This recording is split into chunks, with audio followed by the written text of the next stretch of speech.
Okay, so it turns out we can use the same techniques that we solve quadratic to solve polynomial equations, in case you weren't confused enough.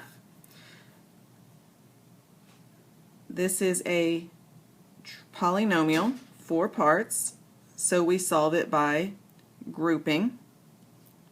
Here I can pull out an x squared, leaving behind x minus 2. Here I can pull out a negative 1, leaving behind x minus 2. Remember, what's outside the parentheses becomes one group, what's inside becomes the other group, and it still equals 0. Okay, so we just did step 2, factor. So now we need to set each side. Oh wait, this is the difference of a perfect square. We're not done.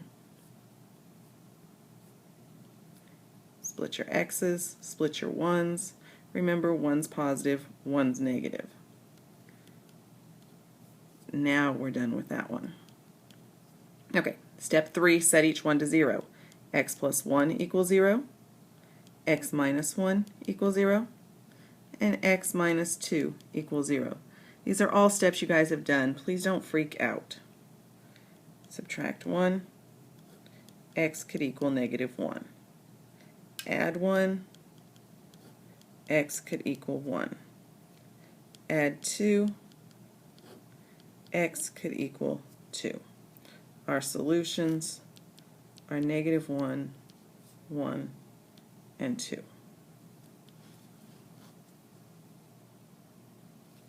Let's do another. Okay, we need everything over to one side, so minus x squared minus 30x, 3x cubed minus 9x squared minus 30x, 3, 9, 30, all multiples of 3, and we have x in all parts, so we can take 1x out. This leaves behind x squared minus 3x minus 10 equals 0. Okay, let's factor this trinomial. X, a positive and negative. We know 10 is 1 and 10, or 5 and 2. Let's go with 5 and 2. Negative 5, positive 2.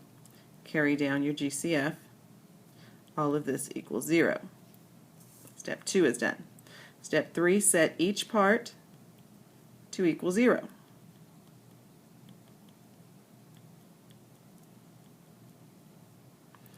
Divide by 3, x equals 0. 0's on top, 0 is a real number. Plus 5, x equals 5, minus 2, x equals negative 2. Our solution for x is negative 2, 0, 5.